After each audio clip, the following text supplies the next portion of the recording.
السلام علیکم ورحمۃ اللہ وبرکاتہ۔ الحمدللہ رب العالمین والعاقبۃ للمتقین والصلاۃ والسلام علی خیر خلقہ نبینا وحبیبنا وشفیعنا محمد بن عبداللہ وعلی آلہ وازواجہ واصحابہ ومن والاہ الی یوم الدین، اما بعد۔ اعوذ باللہ من الشیطان الرجیم، بسم اللہ الرحمن الرحیم۔ والذین یؤذون المؤمنین والمؤمنات بغیر ما اکتسبوا فقد احتملوا بہتانا واثما مبینا۔ سورہ احزاب آیت نمبر 58-58۔ آج کے جفر اسلامک سینٹر کے اس 15 روزہ پروگرام کا عنوان اور ٹاپک ہے مسلمانوں کو کس طرح رہنا چاہیے۔ میرے بھائیوں اور ساتھیوں، عالمی طور پر اور داخلی طور پر پوری دنیا کے اندر عصر حاضر میں، موجودہ وقت میں مسلمان کئی انداز کے مختلف چیلنجوں کے سامنے ہیں۔ زمین فتنہ اور فساد سے بھر چکی ہے اور ہر چہار جانب مسلمانوں کے ساتھ غلط رویے کا استعمال کیا جا رہا ہے، ساتھ ہی ساتھ مسلمانوں کے اوپر ظلم و ستم بھی ہو رہا ہے، اور جنگ و فساد، قتل و غارت گری، لوٹ و مار، یہ ظالموں کا رویہ بن چکا ہے، عالمی سطح پر بھی اور اندرونی طور پر بھی۔ اور وہ لوگ جو حساس دل رکھتے ہیں، اسلام اور مسلمانوں کی ہمدردی رکھتے ہیں، اس وقت بہت بیاکل اور پریشان نظر آ رہے ہیں، اور یہ اللہ کی زمین پر جو اسلام اور مسلمانوں کے ساتھ نارویہ سلوک برتا جا رہا ہے، یا تو کرسی کی لالچ میں، حکومت کی لالچ میں، یا مال اور دولت کی لالچ میں، یا حسب جاہ اور منصب کی لالچ میں۔ اور یقیناً مال کی لالچ، حکومت کی لالچ، کرسی کی لالچ، یہ بڑی بری چیز ہوتی ہے، چاہے وہ مسلمانوں کے اندر ہو اور چاہے وہ غیر مسلمانوں کے اندر یہ چیز پائی جائے۔ ہمارا اور آپ کا تعلق ہندوستان سے ہے، خاص طور پر ہندوستانی مسلمانوں کے سامنے بہت ہی بڑے بڑے چیلنجز ہیں، اور آپ لوگ ٹی وی کی اسکرین پر، اخبارات کے ذریعے، واٹس ایپ کے ذریعے اور سوشل میڈیا کے ذریعے بہت ساری چیزیں دیکھ رہے ہیں اور سن رہے ہیں۔ تو سوال یہ پیدا ہوتا ہے کہ ان چیلنجوں کا سامنا کس طرح کیا جائے۔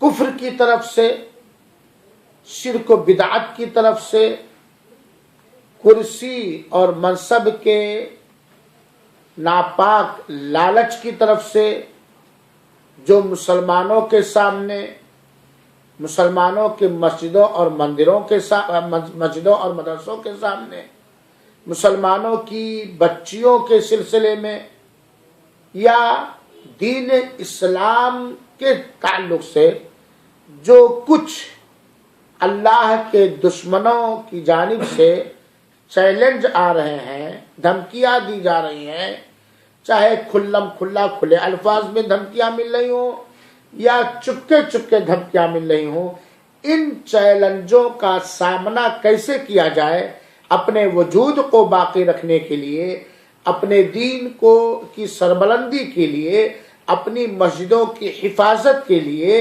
اپنے مدرسوں کی حفاظت کے لیے، اپنے دینی جامعات اور اسکولوں کی حفاظت کے لیے، اپنی بچیوں کی حفاظت کے لیے، یا اللہ تعالی نے جو ہمارے اوپر احسان کر کے دولت دیا ہے اس کی حفاظت کرنے کے لیے غیر کی جانب سے، اسلام اور مسلمانوں کے دشمنوں کی جانب سے، اہل شرک اور اہل کفر کی جانب سے جو مختلف انداز کے چیلنجز ہمارے سامنے دیے جا رہے ہیں، ان چیلنجوں کا مقابلہ مسلمان کیسے کریں۔ اور میں یہ بات صرف آپ ہی لوگوں سے نہیں کرتا ہوں، بلکہ جہاں تک ہماری یہ آواز جس انداز سے پہنچے، سب سے میں یہ گزارش کرتا ہوں کہ سننے کے بعد اسے دوسروں تک میری اس آواز کو پہنچانے کی کوشش کی جائے۔ اللہ تعالیٰ سب سے پہلے ہمیں اس پر کاربند کرے، عمل پیرا کرے، عمل کرنے کی توفیق دے، اور ساری دنیا کے مسلمانوں کے لیے یہ چیز مشعل راہ بنا دے۔ آمین۔ کفر اور شرک کی طرف سے اسلام اور مسلمانوں کو تباہ و برباد کرنے کے لیے جتنے بھی چیلنجز آ رہے ہیں، ان چیلنجوں کا سنجیدگی سے مقابلہ کرنے کے لیے چند مشورے میں پوری دنیا کے مسلمانوں کو اور پوری دنیا کے مسلمان عورتوں کو دینا چاہتا ہوں۔ سب سے پہلی چیز کہ کفر اور شرک کی طرف سے اسلام اور مسلمانوں کے سامنے جو ناپاک، گھناؤنے، گندے، پراگندہ چیلنجز آ رہے ہیں، ان کا سامنا کرنے کے لیے سب سے پہلی چیز جس کی ضرورت ہے، اور بنا اس کے دنیا کا کوئی بھی مسلمان غیر مسلموں کے ناپاک ارادوں کا مقابلہ نہیں کر سکتا، وہ یہ ہے کہ ہم سارے کے سارے جو اپنے آپ کو مسلمان کہتے ہیں، چاہے وہ عرب ہو یا عجم، ہندوستان ہو یا دنیا کا کوئی کونا، سارے کے سارے لوگ توحید اور نبی کریم صلی اللہ علیہ وسلم کی سنت کی پیروی کا دامن تھام لے، کیونکہ اللہ تعالی نے امن و امان دینے کا وعدہ، ہدایت دینے کا وعدہ، ترقی دینے کا وعدہ فرمایا ہے مومنوں کے لیے سے، مسلمانوں سے۔ اور کوئی بھی آدمی اپنے آپ کو مومن اور مسلمان اس وقت تک نہیں کہہ سکتا ہے جب تک کہ وہ توحید کو اچھی طرح سمجھ کر اپنا نہ لے، اور نبی کریم صلی اللہ علیہ وسلم کی سچی پیروی کو سمجھ کر اپنا نہ لے۔ تو سب سے پہلے ہم توحید اور نبی کی اتباع اور اطاعت اور پیروی کو اپنے گلے لگائیں اور اسی کے مطابق اپنی زندگی گزاریں۔ دوسری چیز میرے بھائیوں ساتھیوں، یہ زمین اللہ تعالی کی ہے۔ اللہ جسے چاہتا ہے عبرت کا سامان بنا دیتا ہے، جسے چاہتا ہے غم اور پریشانی میں ڈال دیتا ہے، جسے چاہتا حکومت اور کشادگی دیتا ہے۔ لیکن اللہ تعالی نے اپنے قرآن مجید کے اندر یہ سچا وعدہ فرمایا ہے کہ یہ زمین اللہ تعالی کی ہے۔ زمین کس کی ہے؟ اللہ تعالی کی ہے، اور اس زمین کے وارث اللہ تعالی کے نیک بندے ہی بنیں گے۔ اس زمین کے وارث، حقدار رہنے کا، حکومت کرنے کا وغیرہ وغیرہ، یہ اللہ کے نیک بندے ہی بنیں گے۔ ان الارض للہ، یعنی تو یہ زمین اللہ تعالیٰ کی ہے، اللہ تعالیٰ اس زمین پر وراثت انہیں دے گا جو اللہ کے نیک بندے ہوں۔ چنانچہ ہم اپنے سارے گناہوں سے سچی توبہ کر کے اللہ تعالیٰ کی طرف، اللہ تعالیٰ کے اتارے گئے پاک شریعت کی طرف پلٹیں۔ بنا اس کے دنیا کا لاکھ ہتھیار آپ خرید لیں، دنیا کا لاکھ آپ انتظام کر لیں ان کے چیلنجوں کا مقابلہ کرنے کے لیے، بنا اللہ تعالیٰ کی طرف دینی حیثیت سے پلٹے ہوئے ان کے چیلنجوں کا ہم سامنا نہیں کر سکتے ہیں۔ یہ دوسرا مشورہ۔ تیسرا مشورہ میرے مسلمان بھائیوں، اور ذرا دھیان سے سنیے گا، دینی جو نادانی اور جہالت ہے، ناسمجھی ہے، سارے مسلمان یہ دینی جہالت کو ہم ختم کریں۔ ابھی ہم نے سنا ایک چیلنج کو، اور اس چیلنج میں وہی پھنسے گا جس کے پاس دین کے بارے میں نادانی ہوگی، دین کے بارے میں بے غیرتی ہوگی، لیکن وہ قطعاً اس چیلنج میں نہیں پھنس سکتا ہے جو دین کی سمجھ رکھتا ہے یا رکھتی ہے اور دینی غیرت اور حمیت۔ ہم نے ایک چیلنج سنا ہے، اللہ تعالیٰ اس چیلنج کو ذلیل اور رسوا یقیناً کرے گا کہ ہم اتنے دن میں فلاں ہندوستان کے فلاں صوبے سے 2100 یا 2200 یا جو بھی اس نے سنکھیا اور تعداد رکھی ہے، ہم مسلمان لڑکیوں کی غیر مسلموں سے شادی کریں گے۔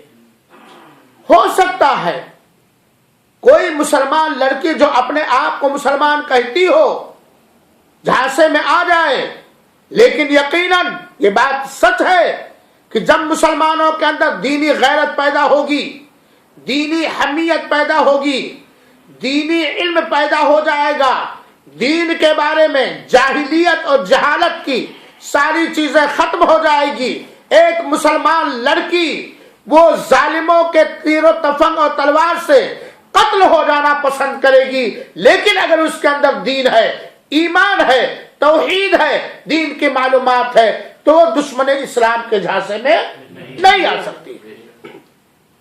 لہذا ضرورت ہے کہ مسلمان لوگ چاہے وہ مرد ہو یا عورت اپنے اندر سے دینی جاہلیت اور جہالت کی چیزوں کو ختم کریں، کیونکہ دین کا علم، آخرت پر ایمان، اللہ پر ایمان، دین کی ہمدردی، دین سے محبت، جنت کی لالچ ہی ان کے ناجائز چیلنجوں کا سامنا کرنے پر ابھار سکتی ہے۔ چوتھی چیز جو میں پوری دنیا کے مسلمانوں سے کہنا چاہتا ہوں، اللہ میری آواز میں اثر ڈال دے، کہ مسلمانوں کو چاہیے، اتنے بڑے بڑے چیلنجز آ رہے ہیں، اتنے گھناؤنے پلاننگ کی جا رہی، کہیں ہمارے بیت المقدس کو چھیننے کا پلان بنایا جا رہا ہے، کہیں ہمارے حرمین شریفین کو ذلیل اور اس کے باشندوں کو اور اس کے نگراں کو ذلیل کرنے کی کوشش کی جا رہی ہے، کہیں چند سالوں سے حکومت پانے کے بعد ہندوستان کے اندر مختلف انداز سے مسلمانوں کو ختم کرنے کے ناپاک سازشیں کی جا رہی ہیں۔ ایسے موقع پر بھی اگر ہم نہ جاگے تو کب جاگیں گے؟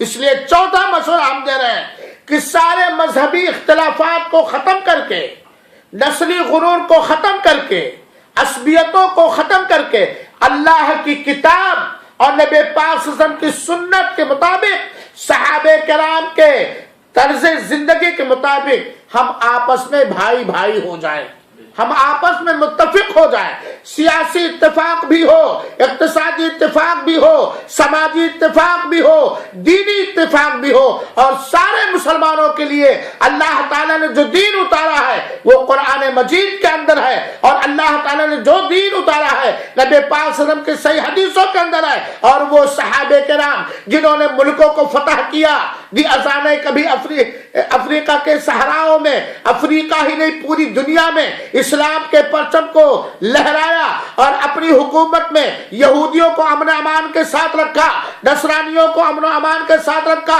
غیر مسلموں کو امن و امان کے ساتھ رکھا، کسی پر ناجائز ظلم نہیں ہوا، کسی پر اتیاچار نہیں ہوا، کسی کے ساتھ برا سلوک نہیں کیا گیا۔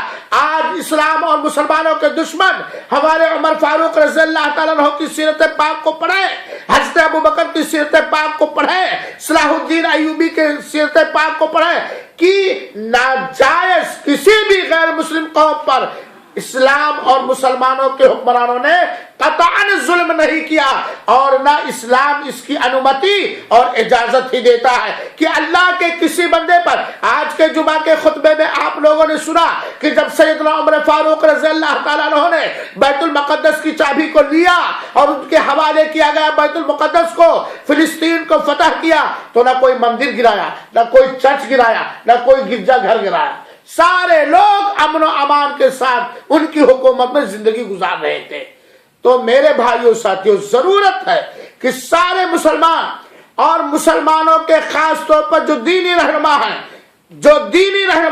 جو اپنے آپ کو مفتی کہتے ہیں، عالم کہتے ہیں، حضرت کہتے ہیں، پیر کہتے ہیں، کچھ بھی کہتے ہیں، اور مسلمانوں کے سیاسی رہنما، وہ سارے کے سارے ایک جٹ ہو کر اور حکمت عملی سے بھائی چارگی کا ماحول پیدا کریں، اخوت کی، ہمدردی کی، اسلامی غیرت کی، قرآن و حدیث کے مطابق اتفاق و اتحاد کریں۔ بنا اس کے غیر مسلموں کے ان ناپاک چیلنجوں کو ہم قبول نہیں کر سکتے، ہم مقابلہ نہیں کر سکتے۔ اور مسلمانوں کے دینی رہنماؤں کو، علماء کرام کو، اور مسلمانوں کے سیاسی رہنماؤں کو چاہیے کہ اس طرح اتفاق و اتحاد کر لے قرآن اور حدیث پر، نبی پاک صلی اللہ علیہ وسلم کے جانثار صحابہ کے منہج کے مطابق، اور اس طرح زندگی گزاریں اور اپنے باشندوں کو اس طرح دین کی تعلیم دیں کہ ایک غیر مسلم بھی بنا متاثر ہوئے نہ رہے۔ اسلام ہی امن و امان کا ذریعہ ہے، اسلام ہی سارے لوگوں کی ترقی کا ذریعہ ہے۔ اسلام کے چھتری کے نیچے، اسلام کے آسمان ہی کے نیچے ہر ایک اپنے حقوق کے ساتھ اللہ کی اس زندگی پر، اللہ کی دی ہوئی زندگی کو گزار سکتا ہے، ورنہ کسی دین کے اندر انصاف نہیں ہے، کسی دین کے اندر مساوات نہیں ہے، کسی دین کے اندر غریب کو اس کا حق نہیں دیا جاتا، مظلوم کو اس کا حق نہیں دیا جاتا، پرجا کو اس کا حق نہیں دیا جاتا، حاکم کو اس کا حق نہیں دیا جاتا۔ یہ اسلام ہی ہے، کیونکہ اسلام یہ سارے لوگوں کے لیے امن و شانتی کا گہوارہ اور گود بن کر کے اللہ تعالیٰ نے دین کو اتارا۔ تو آپس میں بھائی چارگی، نہ خاندانی غرور اور گھمنڈ، نہ عصبیت، نہ پارٹی کی عصبیت، نہ مذہب کی عصبیت، نہ مسلک کی عصبیت۔ ہمارے لیے میرے بھائیوں، ترقی کے لیے، امن و امان کے لیے، اپنے وجود کو باقی رکھنے کے لیے، اپنے آپ کو سرکشت اور محفوظ رکھنے کے لیے، اور دشمنوں کو سمجھانے کے لیے، دشمنوں کو سبق دینے کے لیے، دشمنوں کو نصیحت دینے کے لیے، دشمنوں کو عبرت کا سامان بنانے کے لیے قرآن پاک کافی ہے، نبی کی سنت کافی ہے، اور صحابہ کرام کی سیرت پاک کافی ہے۔ یہ مشورہ ہے میرے بھائیوں۔ اب اس تعلق سے، اتفاق و اتحاد کے تعلق سے، آپسی بھائی چارگی کے تعلق سے، دینی حمیت کے تعلق سے، اللہ کے رسول اکرم صلی اللہ علیہ وسلم نے اور اللہ تعالیٰ نے کیا کچھ فرمایا ہے۔ ایک مسلمان سوسائٹی کو، ایک مسلم سماج کو، وہ کہیں کے بھی مسلمان ہو، کسی بھی خاندان میں پیدا ہوئے ہوں، کسی بھی زبان کے مالک ہوں، کسی بھی رنگ و نسل والے ہوں، اللہ کے پیارے رسول اور اللہ تعالیٰ نے ایک بہترین نصیحت فرمائی ہے۔ ان نصیحتوں کو ہم سنیں اور اس کے کاربند ہوں۔ اللہ تعالیٰ ہمیں سب سے پہلے اس پر عمل کرنے کی توفیق عطا فرمائے۔ سب سے پہلی چیز اللہ کے رسول اکرم صلی اللہ علیہ وسلم نے فرمایا، سیدنا ابو ہریرہ رضی اللہ تعالیٰ عنہ بیان فرماتے ہیں اس حدیث پاک کو، خاص طور پر میرے بھائیوں بہت ہی امید لے کر اور بہت ہی تمنائیں لے کر اور دنوں میں بہت ہی کسک، تکلیف اور ٹیس لے کر میں بیان کر رہا ہوں۔ اللہ تعالیٰ مجھے عمل کرنے کی توفیق عطا فرمائے، اور سارے لوگ ذرا غور سے اس حدیث پاک کو سنیے گا۔ یہ اللہ کے رسول کی بات ہے جو اللہ تعالیٰ کی جانب سے وحی ہے کہ مسلمان چاہے مختلف زبان کے ہوں، مختلف مزاج کے ہوں، مختلف خاندان کے ہوں، مختلف سوچ کے ہوں، ان کو کس طرح ہونا چاہیے۔ حضرت ابو ہریرہ رضی اللہ تعالیٰ عنہ فرماتے ہیں، ان رسول اللہ صلی اللہ علیہ وسلم قال، کہ اللہ کے پیارے حبیب جناب محمد مصطفیٰ صلی اللہ علیہ وسلم نے فرمایا، ایاکم والظن، مسلمانوں کے سلسلے میں بدگمانیاں کرنے سے بچو، مسلمانوں کے سلسلے میں بری سوچ، برا گمان، بری فکر رکھنے سے بچو۔ کیوں؟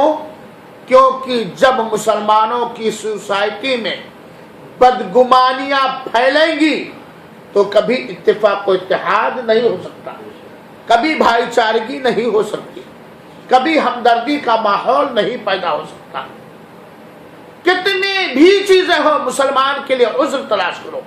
کوئی بھی سماج بدگمانی جس کے اندر پھیل گئی یا بدگمانیاں کام کرنے لگی، وہاں ایک جہتی، ایک سوئی اتفاق و اتحاد ندارد ہو جائے گا اور نہیں پہنچ سکتا۔ چنانچہ بدگمانیاں کرنے سے بچو۔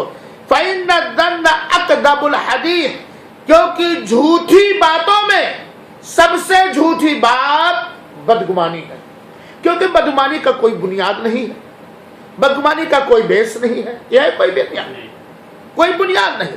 بدگمانی کہتے بس اوپر سے کچھ محسوس کرے اور اس سے ناطہ کاٹ لے، اس سے رشتہ کاٹ لے، اس سے عداوت کرنے لگے، اس سے نفرت کرنے لگے، اس سے دشمنیاں کرنے لگے۔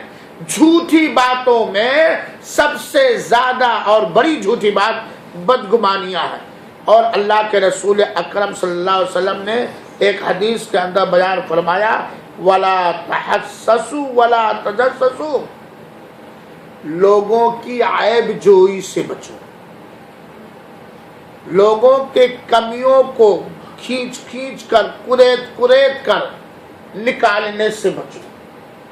وَلَا تَجَسَّسُوا، اور مسلمانوں کو ذلیل کرنے کے لیے، یا مسلمانوں کو ہی نہیں پوری دنیا کے، خاص طور پہ مسلمانوں کو ذلیل کرنے کے لیے، مسلمانوں کو نیچا دکھانے کے لیے، مسلمانوں کے مال کو، عزت و عصمت کو لوٹنے کے لیے ایک دوسرے کے خلاف بنا شرعی مصلحت کے، بنا شرعی اجازت کے جاسوسیاں نہ کرو۔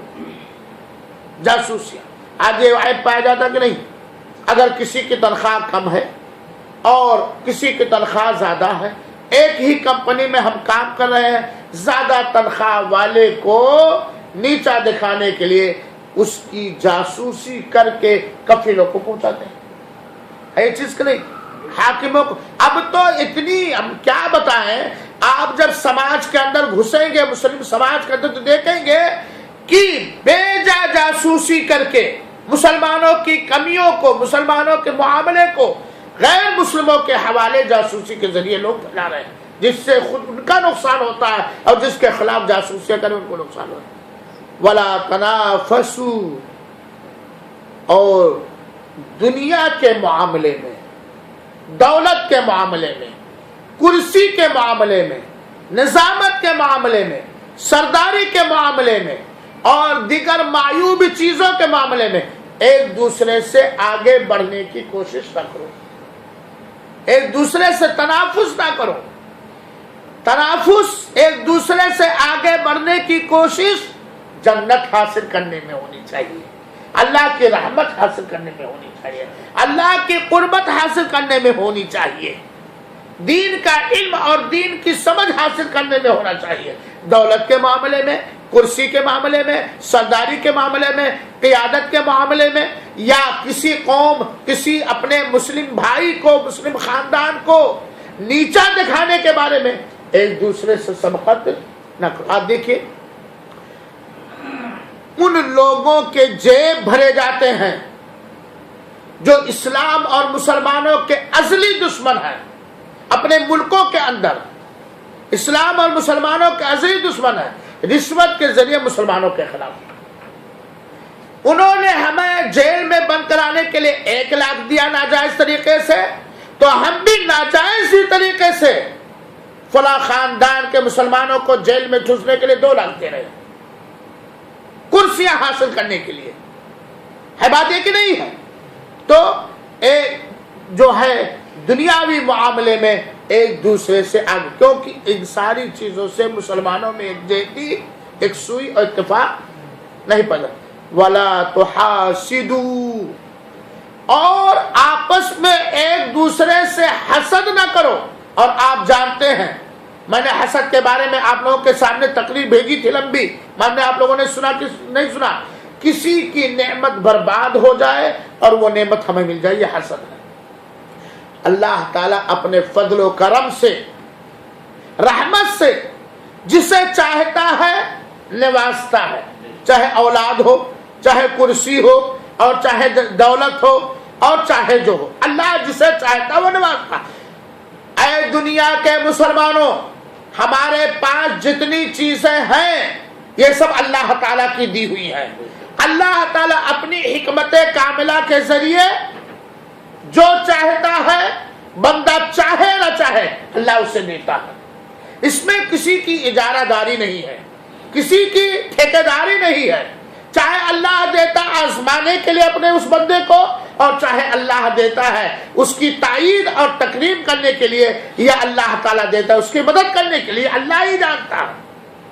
اللہ کی دی ہوئی نعمت پر جس میں آپ کا کوئی عمل اور دخل نہیں ہے، کوئی انٹرفیئر نہیں ہے، کوئی آپ کی محنت نہیں ہے، اس دی ہوئی نعمت پر حسد کیوں کرتے ہو؟ کیوں حسد کرتے ہو؟ کیوں چھل کرتے ہو؟ وَلَا تُحَاسِدُوا، اور آپس میں ایک دوسرے کی حسد نہ کرو، کیونکہ حسد سماج کو ٹکڑے ٹکڑے میں بانٹ دے گا، نفرتیں بھر دے گا، عداوتیں بھر دے گا، پیار و محبت ختم کر دے گا۔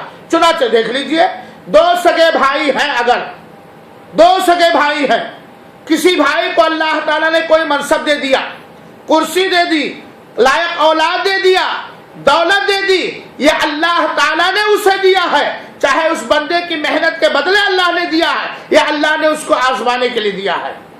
دوسرے بھائی کے دل میں جس کا کوئی عمل دخل نہیں ہے، اس بھائی کی ترقی میں اس کے دل میں حسد پیدا ہو جاتا ہے۔ جب حسد پیدا ہونے لگتا ہے تو اس بھائی کو جس سے حسد کرتا ہے اسے نیچا دکھانے کے لیے، اس کی دولت کو، اس کی دی ہوئی نعمت کو چھیننے کے لیے، اللہ کی جانب سے ملی ہوئی نعمت کو چھیننے کے لیے ہاتھ بھی استعمال کرتا ہے، مارتا پیٹتا بھی ہے، رشوت بھی دیتا ہے، تھانے اور تحصیل میں کیسیں بھی کرتا ہے، جتنا حرم کر سکتا ہے حرم کا بھی کر سکتا ہے، اس کی غیبت بھی کرتا ہے، چغل خوری بھی کرتا ہے، بیجا تہمتیں بھی لگاتا ہے، اور سارے رشتہ دار ملنے جلنے والوں کو اس سے متنفر بھی کر دیتا ہے، علاقے میں، گاؤں میں، سماج میں جو با اثر ہے ان کو بدظن بھی کر دیتا ہے۔ نفرتیں پھیلنے کی ختم ہو رہی ہیں۔ تو حسد جو بہت مذموم حرکت ہے، جس سے پناہ مانگنے کا اللہ تعالیٰ نے حکم دیا ہے، وَمِن شَرِّ حَاسِدٍ اِذَا حَسَدَ، تو آپس میں حسد نہ کرو۔ ذَلِكَ فَضْلُ اللَّهِ يُعْطِيهِ مَن يَشَاءُ، یہ اللہ کا کرم ہے، یہ اللہ کا فضل اور مہربانی ہے۔ اللہ اپنے فضل اور کرم اور مہربانی سے جسے چاہتا ہے اسے دیتا اور اسے نوازتا۔ اور کیا؟ وَلَا تَبَاغَضُوا، بیجا بنا شرعی مصلحت کے، بنا شرعی ضرورت کے آپس میں دشمنیاں نہ رکھو، آپس میں بغض نہ رکھو، آپس میں نفرت نہ رکھو۔ ہمارا رب ایک، ہمارے نبی آخری ایک، ہمارے لیے رشد و ہدایت کا سامان دستور حیات قرآن بھی ایک، ہمارا کعبہ اور ہمارا قبلہ بھی ایک، اور مسلمانوں کی لچ اور لالچ بھی ایک، اور وہ جنت اور جنت الفردوس۔ سب کچھ ایک ماں باپ سے پیدا ہوئے ہیں، اور ایک آدم کے اولاد ہیں، ایک ماں باپ سے پیدا ہوئے ہیں، آدم اور حوا سے، اور آدم اور حوا کے ہم سب آبا اولاد ہیں۔ اللہ نے کسی کو امیر بنایا، کسی کو غریب بنایا، کسی کو کرسی دی، کسی کو کرسی نہیں دی، لیکن معمولی بات پر ظلم و زیادتی کرتے ہوئے ایسی دھڑاریں ڈال دینا مسلمانوں کے درمیان کہ جس سے بغض اور عناد پیدا ہو جائے۔ بغض اور عناد نہ رکھو۔ دوستی اور دشمنی کے کسوٹی اور معیار کو علماء کو پڑھنا چاہیے، سیاستدانوں کو پڑھنا چاہیے، اور دوستی اور دشمنی، محبت اور نفرت، عداوت اور پیار کے جو اصول ہیں، شرعی اصول ہیں، اسے سب کو سمجھانا چاہیے۔ بغض رکھو اتنا ہی جتنا کسی کا جرم ہو، نفرت رکھو اتنا ہی جتنا کسی کا جرم۔ آج شرابی سے کوئی نفرت نہیں، سود خور سے کوئی نفرت نہیں، بے نمازی سے کوئی نفرت نہیں، دوسرے کی جائیداد کو ہڑپ کرنے والے سے کوئی نفرت نہیں، اللہ کی بغاوت کرنے والے سے کوئی نفرت نہیں۔ نفرت اگر ہے تو سیدھے سادے مسلمان سے، یہ آپ اسی بات کہہ رہا ہوں، ولا تباغضوا، آپس میں بغض اور عناد اور دشمنیاں نہ رکھو۔ اور اللہ کے رسول نصیحت کرے مسلم ایک جہتی کو اکٹھا اتفاق و اتحاد کے خاطر ایک طاقت پیدا کرنے کے لیے ولا تدابروا، ایک دوسرے کے پیر نہ کاٹو، ایک دوسرے کی ترقی نہ کاٹو، آپس میں ایک دوسرے کو کاٹنے کی کوشش نہ کرو۔ اور کیسے ہو جاؤ؟ اللہ مجھے اس پر عمل کرنے کی توفیق عطا فرمائے اور ساری دنیا کو مسلمان۔ وَكُونُوا عِبَادَ اللَّهِ إِخْوَانًا كَمَا أَمَرَكُمْ، اور سارے کے سارے آپس میں بھائی بھائی ہو جاؤ۔ اللہ کے رسول اکرم صلی اللہ علیہ وسلم نے ایک مسلمان کو چاہے وہ کہیں کا بھی ہو، کہیں کا بھی ہو، دوسرے مسلمان کا بھائی ہونے کا حکم دیا ہے۔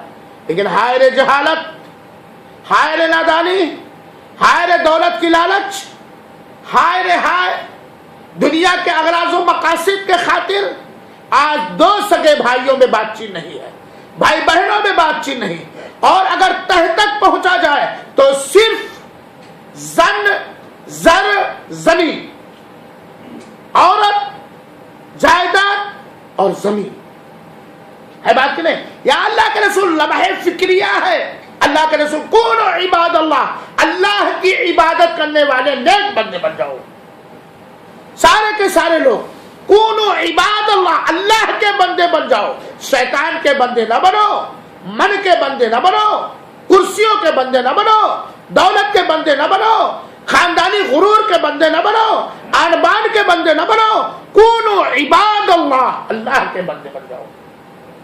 اور سارے کے سارے جب اللہ کے بندے بن جائیں گے، یا مسلم سوسائٹی کی اکثریت چاہے وہ مرد ہو یا عورت جب اللہ کے بندے بن جائیں گے، ویسے ہی آپس میں اتفاق و اتحاد کرنا۔ اور اللہ کے رسول آگے اور پر اخوانا، جیسے ایک ماں کے پیٹ سے پیدا ہونے والے دو سگے بھائی ہوتے ہیں۔ ہاں، ایک ماں کے پیٹ سے ایک دو زخم نہیں، سارا بدن ہے چھلنی، درد بیچارہ پریشان ہے کدھر سے۔ ایک ماں کے پیٹ سے دونوں چھوٹے بڑے بھائی بہن پیدا ہونے والے آپس میں بھائی بھائی رہتے ہیں جب تک بچے رہتے ہیں۔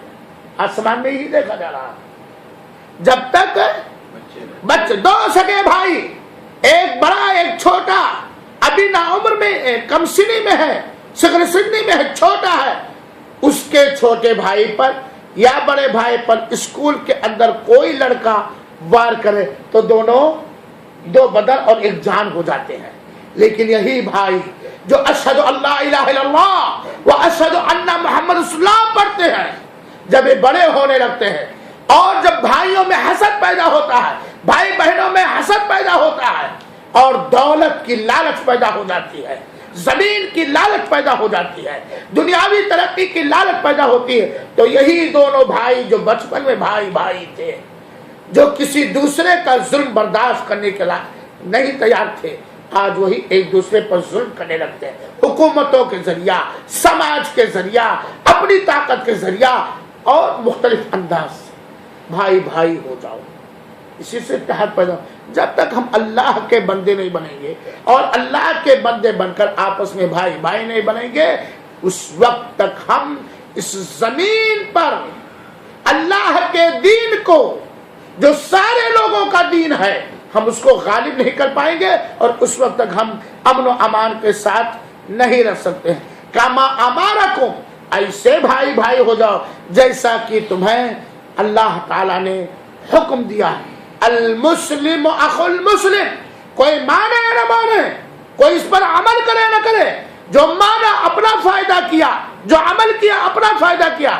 المسلم اخو المسلم، چاہے وہ حیدرآباد کا ہو، چاہے وہ یو پی کا ہو، چاہے وہ بنگلہ دیش کا ہو، چاہے وہ سعودی کا ہو، چاہے کالا گورے میں فرق ہو، مالداری میں فرق ہو، المسلم اخو المسلم، ایک مسلمان دوسرے مسلمان کا بھائی ہے، ایک مسلمان دوسرے مسلمان کا بھائی ہے۔ چنانچہ آگے مسلمانوں کو ایک قوت ملے گی، ایک طاقت ملے گی، سربراہی ملے گی، سرداری ملے گی، امن و امان ملے گا، اور یہ ناپاک چیلنجز جو ہیں وہ سارے کے سارے ایک سیکنڈ کے اندر بکری کے جالے کے مانند ختم ہو جائیں گے۔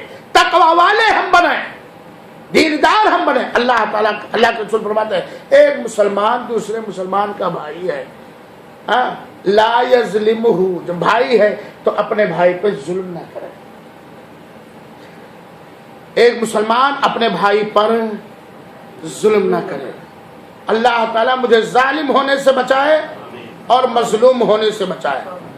ظلم کا انجام روز قیامت اندھیرا پن ہے۔ ظالم کے ساتھ اللہ نہیں ہے، ظالم چاہے وہ کوئی بھی ہو، ظالم کے ساتھ اللہ نہیں ہے، ظالم کا مددگار اللہ تعالیٰ نہیں ہے، ظالم کو اس زمین پر اللہ تعالیٰ عزت نہیں دے سکتا ہے، چاہے وہ اپنوں پہ ظلم کرے اور چاہے غیروں پر ظلم کرے۔ اور آپ لوگوں نے اپنے اپنے گاؤں میں، اپنے اپنے شہروں میں، اپنے اپنے بستیوں میں ظالموں کا انجام دیکھا ہوگا۔ اگر وہ ظلم کا انجام نہیں پایا تو اس کی اولاد اپنے باپ کے ظلم کے انجام کا بدلہ پاتی ہے۔ فلا یظلم لا یظلمہ، کوئی مسلمان کسی مسلمان پر ظلم نہ کرے۔ اور ظلم کہا جاتا ہے وضع الشیء فی غیر محلی، کسی چیز کو اس کے غیر جگہ میں رکھنا، یہ ظلم۔ اور ظلم کرنے سے پہلے ہم سوچ لیں کہ اگر میرے اوپر کوئی ظلم کرے تو ہمارے اوپر کیا بیتے گی۔ ہماری کوئی جائیداد چھین لے، ہماری کوئی عزت لے، ہمیں کوئی بدنام کرے، ہمارے اوپر کوئی وار کرے، ہمارے خلاف حاسدوں کی مدد کرے، ہمارے خلاف نفرت کرنے والوں کی مدد کرے، ہمارے خلاف رشوتیں دے وغیرہ وغیرہ، تو ہمیں کیا بیتے گا، ہمیں کتنی تکلیف ہوگی۔ چنانچہ کوئی مسلمان کسی مسلمان پر ظلم کرے، ولا یخذلہ، اور کوئی مسلمان کسی مسلمان کو ذلیل اور رسوا نہ کرے۔ کوئی مسلمان کسی مسلمان کے خلاف ایسا قدم نہ اٹھائے، ایسی سوچ نہ رکھے جس سے وہ ذلیل اور رسوا ہو جائے۔ ولا یحقرہ، اور کوئی مسلمان کسی مسلمان کو حقیر کمتر نہ سمجھے۔ یہ خان صاحب ہے، بڑی آن بان ہے خان صاحب کی۔ یہ شاہ صاحب آیا فقیر ہے، بیٹھ جا بھائی، ولیمہ ہے بیٹے کی، بدھائک جی ہے، خان صاحب ہے، قریشی صاحب ہے، ہاشمی صاحب ہے، اور ایک قوم کا دیندار غریب اس ولیمے میں آ گیا ہے۔ اس کو تو بلا ایک آیا بے، چل سب کھا لیں گے تب کھانا۔ کتنے ایسے مسلمان ہیں بتائیں جن کے خوشیوں میں غریبوں کو شریک کیا جا رہا ہے، جن کے خوشیوں میں غریبوں کو شریک کیا جا رہا ہے۔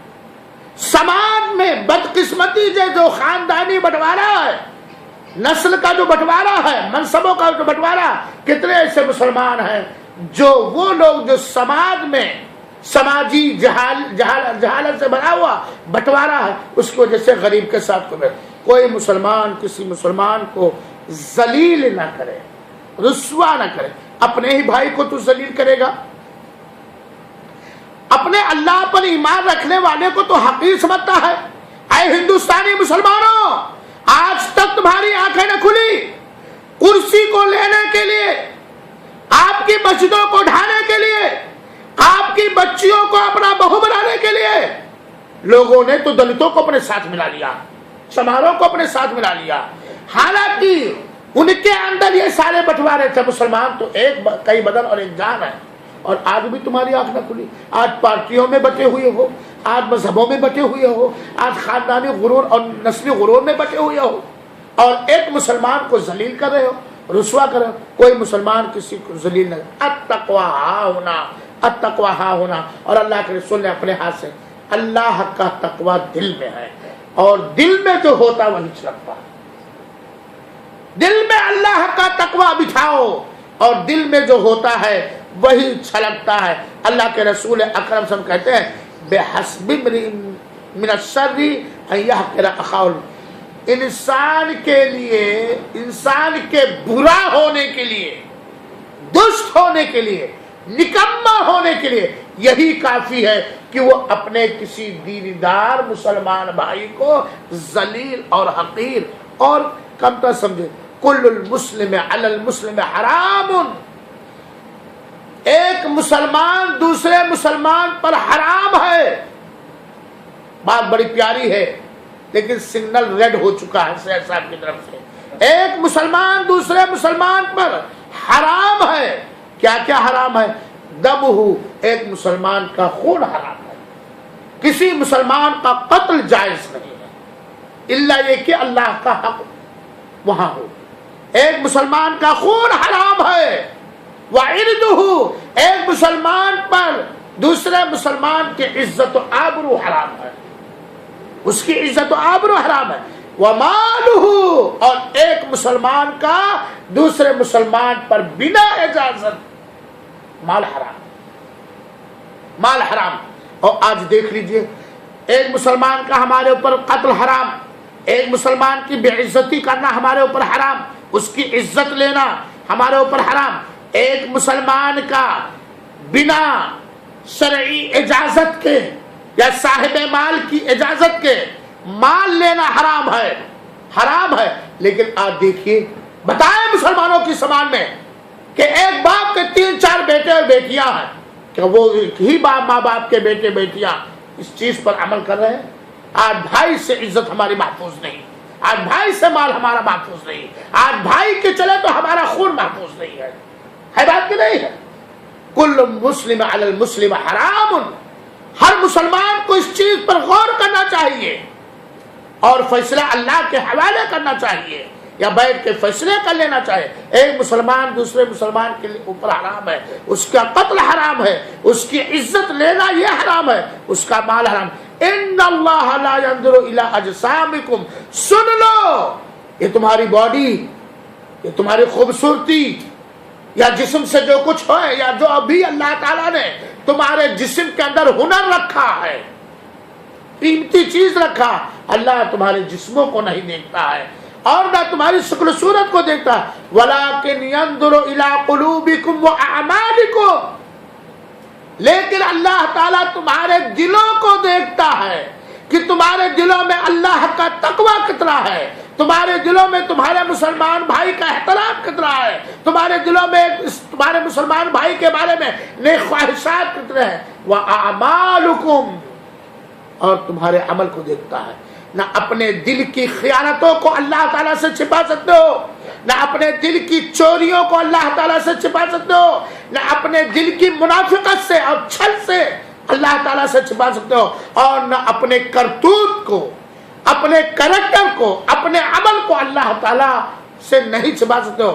چنانچہ اپنے دل میں اللہ کا تقوی بٹھاؤ، اپنے عمل کو اللہ تعالیٰ کے مرضی کے مطابق بناؤ. یقیناً ہر چیلنج کو تم برداشت کر لو گے اور ہر چیلنج کا سمادھان کر لو گے اور ہر چیلنج کا شرعی اصول اور ضابطے کے مطابق آپ حل کر لو گے اور اس کا مقابلہ کر لو. لیکن یہ حدیث اگر ہم مسلمانوں کے اندر، اس حدیث پر اگر مسلمانوں کے اندر عمل نہیں پایا جاتا تو میرے بھائیوں اور ساتھیوں، بڑا برا دن آنے والا ہے. دنیا کے اندر جو دیکھا جا رہا ہے یا سنا جا رہا ہے، اور آخرت کے اندر اپنے گناہوں کی سزا تو ہمیں ملے گی ہی. اللہ رب العالمین سے دعا ہے اللہ تعالیٰ تو اپنے زمین پر امن و امان پھیلا دے، اللہ العالمین تو اپنے زمین پر اپنے دین کو غالب کر دے.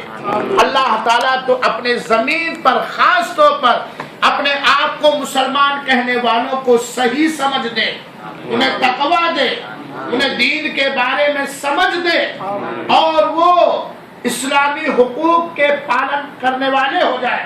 اللہ العالمین تو کفر اور شرک کے راستوں کو ختم کر دے. اللہ العالمین تو کافروں اور اہل شرک کو جو اسلام اور مسلمانوں کے پیچھے پڑے ہیں ان سے تو نمٹ لے. مولا تو ہمیں ایمان سے نواز، ہمیں تقوی سے نواز، ہمیں توحید والا بنا، ہمیں اپنے نبی کا پیروکار بنا، ہمیں اور سارے مسلمانوں کو اللہ تعالیٰ اپنی شریعت کے مطابق زندگیاں گزارنے کی توفیق عطا فرما. عزت کے ساتھ اس دنیا میں رکھ اور اپنی راہ میں خرچ کرنے والا مالدار مومن بنا کے اس دنیا میں رکھ.